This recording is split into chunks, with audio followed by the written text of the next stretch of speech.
कृष्ण कृष्ण कृष्ण हरे हरे, हरे राम राम राम हरे हरे। उपाख्यान उपदेश भक्ति आचार्य भक्ति सिद्धांत सरस्वती जी का एक छोटी सी कहानी है, उस कहानी से शुरू करते हैं। नदी सूखने पर ही नदी के पार जाऊंगा। जो कथा का शीर्षक है नदी सूखने पर ही नदी के पार जाऊंगा, भक्ति सिद्धांत सरस्वती महाराज परम श्रद्धेय हो, वो सुना रहे हैं। एक व्यक्ति को हमेशा अपना घर में रहना पसंद था। घर पर ही उसे आराम मिलता था, बाहर आने जाने में उसका कष्ट महसूस होता था।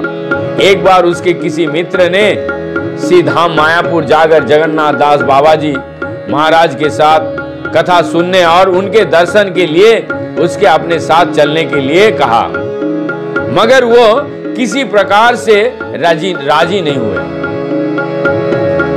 साधु से मिलने के लिए उसका मन नहीं था। इसीलिए मित्र ने सीधा मायापुर के निकट एक मेले में जाकर मस्ती करने का उद्देश्य से उसे चलने को कहा, तो वो तुरंत राजी हो गया। शुभाकांक्षी मित्र ने सोचा कि मस्ती करने के बहाने उसे नदी पार कराकर सीधा मायापुर ले जाऊंगा और साधु दर्शन करवाकर उसका मंगल करूंगा। मेले में मस्ती करने के बाद जब नदी के पार जाने के लिए कहा तो वो तरह तरह के बहाने करने लगा। अंत में उसने कहा, अभी तो वर्षा के समय है, जाड़े के समय जब नदी सूख जाएगी तब नाव में भी चढ़ने की आवश्यकता नहीं पड़ेगी, क्योंकि नाव में चढ़ने से मेरा मन घबराता है और उल्टी भी होती है। इसीलिए उस समय पैदल चलकर ही नदी पार कर लेंगे। उस समय हम दोनों ही आएंगे और सीधा मायापुर का दर्शन कर लेंगे। उसकी बातें सुनकर उसके मित्र ने कहा, ना तो नदी कभी सूखेगी और ना तुम कभी श्रीधाम मायापुर जाओगे। ये केवल तुम्हारा बहाना और कपटता है। इस कहानी से जो हमको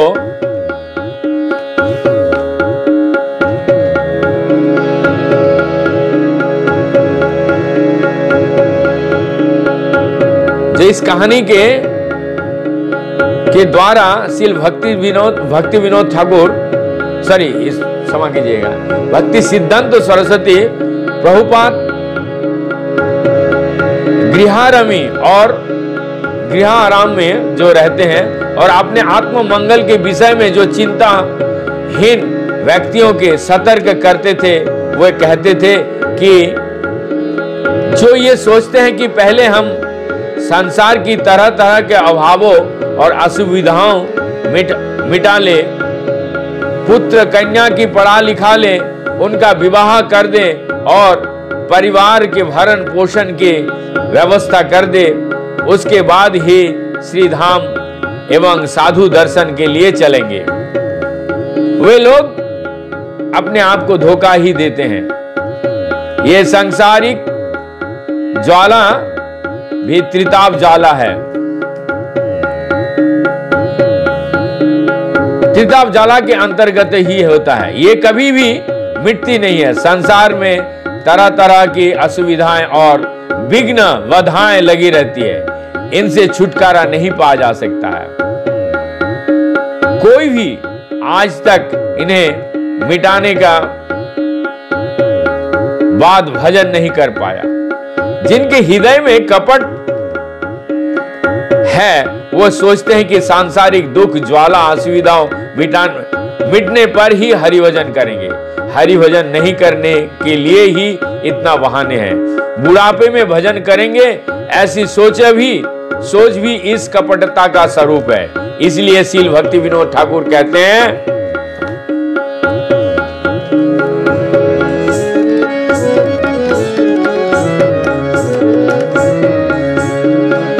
জীবন সমাপ্তি কালে করিবে ভজন, এবে করি গৃহ সুখ।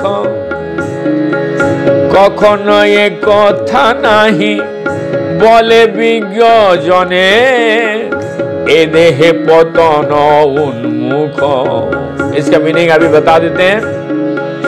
आजीवासते को वर्ष, आजीवासते को वर्षे अवश्य मरण, निश्चिंत ना थाको भाई, যত শীঘ্র পার ভজ শ্রীকৃষ্ণ চরণ, জীবনের ঠিক না।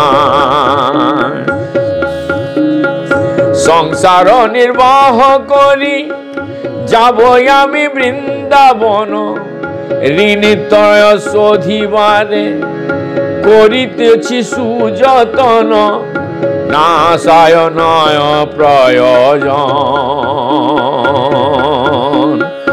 নাশায় নয় প্রয়োজন। এমন দুরসা বসে যাবে প্রাণয় অবশেষে, না হইবে দীন বন্ধু চরণ সেবন। যদি সুমঙ্গল যাও, যদি সুমঙ্গল চাও, সদা কৃষ্ণ নাম গাও। গৃহে থাকো বনে থাকো, ইথে তর্ক কারণ, জীবন সমাপ্তি কালে করিব ভজন, এবে করি গৃহ সুখ। কখনো এ কথা নাই বলে বিজ্ঞজন, ए देह पतन उन्मुख। अर्थात ये देह उन्मुख है, इसको मरना तो एक दिन है ही है। तो भजन कीजिए। इसी के साथ हम यहाँ पे विराम देते हैं।